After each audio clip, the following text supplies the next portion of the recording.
ഈ ഒരു വീഡിയോ എന്ന് പറഞ്ഞു കഴിഞ്ഞാൽ ക്രൈഫിഷിനെ ആദ്യമായിട്ട് വളർത്താൻ ആഗ്രഹിക്കുന്നവർക്കും അതുപോലെ തന്നെ ഒന്നോ രണ്ടോ ക്രൈഫിഷിനെയൊക്കെ മേടിച്ച് വളർത്തി അത് ഡെഡായി പോയി കഴിഞ്ഞപ്പോൾ അതിങ്ങനെ നമ്മളെ കൊണ്ട് പറ്റില്ല എന്ന് പറഞ്ഞ് അവസാനിപ്പിച്ചവർക്കൊക്കെ വേണ്ടിയിട്ടുള്ള ഒരു വീഡിയോ ആണ്. ക്രൈഫിഷിനെ 2 തരത്തിൽ വളർത്താൻ ആഗ്രഹിക്കുന്നവരുണ്ട്. ഒരു 2 പെയറോ അല്ലെങ്കിൽ ഒരു 4 ഒക്കെ മേടിച്ച് ടാങ്കിലിട്ട് വെറുതെ ഒരു കൗതുകത്തിന് വളർത്താൻ ആഗ്രഹിക്കുന്നവരുണ്ട്. അതുപോലെ തന്നെ ഇപ്പോൾ ട്രെൻഡായിട്ട് നിൽക്കുന്ന ഒരു സംഭവമാണ് ഈ ക്രൈഫിഷുകൾ. അപ്പോൾ അതുകൊണ്ട് ക്രൈഫിഷിനെ കളക്ട് ചെയ്ത് ഒരു ടാങ്കൊക്കെ സെറ്റ് ചെയ്ത് അതിൽ ബ്രീഡ് ചെയ്ത് കുട്ടികളെ ഇറക്കി അതിനെ സെയിൽ ചെയ്ത് കുറച്ച് കാശൊക്കെ ആക്കാൻ ആഗ്രഹിക്കുന്നവരുണ്ടാവും.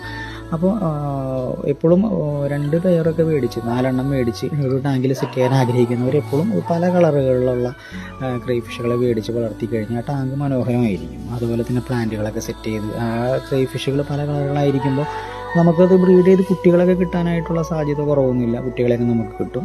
അതല്ല ഇനി കൂടുതലായിട്ട് ബൾക്കായിട്ട് ചെയ്ത് കുട്ടികൾ ഒരുപാട് സെയിൽ ചെയ്ത് നമുക്കൊരു ചെറിയ വരുമാന മാർഗ്ഗം കണ്ടെത്താൻ ആഗ്രഹിക്കുന്നവരാണെന്നുണ്ടെങ്കിൽ കുറച്ച് ടാങ്കുകളൊക്കെ സെറ്റ് ചെയ്യേണ്ട ആവശ്യകതയുണ്ട്. കാരണം ടാങ്കുകളിൽ മാറ്റിയിടാനും കുട്ടികളായി കഴിഞ്ഞ് സൈസ് അനുസരിച്ച് തരംതിരിച്ചിടാനും ഒക്കെ നമുക്ക് ടാങ്കുകൾ കുറച്ച് സെറ്റ് ചെയ്തെടുക്കേണ്ട ഒരു ആവശ്യമുണ്ട്. അപ്പോൾ ടാങ്കുകൾ സെറ്റ് ചെയ്യേണ്ട കാര്യത്തിൽ എപ്പോഴും വലിയ പൈസ ഇൻവെസ്റ്റ് ചെയ്യാതെ ചെറിയ രീതിയിൽ ഇൻവെസ്റ്റ് ചെയ്തുകൊണ്ട് നമ്മുടെ ഐഡിയയ്ക്ക് അനുസരിച്ചിട്ട് എങ്ങനെ ചിലവ് കുറയ്ക്കാമെന്ന് ചിന്തിച്ചുകൊണ്ട് നമ്മൾ ടാങ്കുകൾ സെറ്റ് ചെയ്യാനായിട്ട് ശ്രദ്ധിക്കുക. അങ്ങനെയാണെങ്കിൽ നമുക്ക് എന്തെങ്കിലും അത് നിർത്തേണ്ട വന്നു കഴിഞ്ഞാൽ നമുക്കൊരു നഷ്ടം വരാനായിട്ടുള്ള സാധ്യത ഉണ്ടാവില്ല.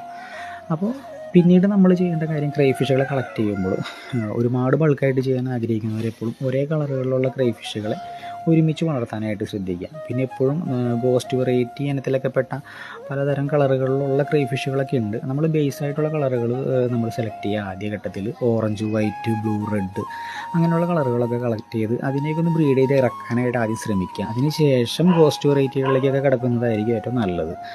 അപ്പോൾ കാരണം ഗോസ്റ്റ് വെറൈറ്റികൾ ബ്രീഡായി കിട്ടാനൊക്കെ ഒരിത്തിരി താമസമുണ്ട് സാധാ കളറുകളെ അപേക്ഷിച്ചിട്ട്. അപ്പോൾ അതൊക്കെ ശ്രദ്ധിക്കുക. അങ്ങനെ നമ്മൾ ഇനി പെയറുകളെ സെലക്ട് ചെയ്യുമ്പോൾ എപ്പോഴും ഒരു കളറിൽപ്പെട്ട ഒരേ പെയർ കളക്ട് ചെയ്യാതെ നമ്മളെപ്പോഴും 2 പെയറെങ്കിലും മിനിമം കളക്ട് ചെയ്യാൻ ശ്രദ്ധിക്കുക. കാരണം ഒരെണ്ണം ഡെഡായി പോയാലും നമ്മുടെ കയ്യിൽ ബാക്കിയുള്ളത് വെച്ചിട്ട് ബ്രീഡിങ് നടക്കാൻ വേണ്ടിയിട്ട്. അതുപോലെ തന്നെ നമ്മൾ ചിന്തിക്കുന്ന ഒരു കാര്യം എന്താണെന്ന് വെച്ച് കഴിഞ്ഞാൽ 3 ഫീമെയിലും 1 മെയിലിനെയും കളക്ട് ചെയ്താൽ പോരെ, അപ്പോൾ കൂടുതൽ കുട്ടികളെ കിട്ടുമല്ലോ എന്നൊക്കെ ചിന്തിക്കും. ഞങ്ങളായാലും ചിന്തിച്ചിട്ടുണ്ട്. പക്ഷേ അങ്ങനെ വരുമ്പോൾ നമ്മുടെ ആ ഒരു മെയിൽ ചത്തുപോയി കഴിഞ്ഞാൽ നമുക്ക് അത് കൂടുതൽ പണി കിട്ടാനുള്ള സാധ്യതയാണ്. അതുകൊണ്ട് എപ്പോഴും 2 മെയിലും 2 ഫീമെയിലും അടങ്ങുന്ന 2 പെയർ വെച്ച് എപ്പോഴും പേടിച്ചിടാനായിട്ട് ശ്രദ്ധിക്കുക.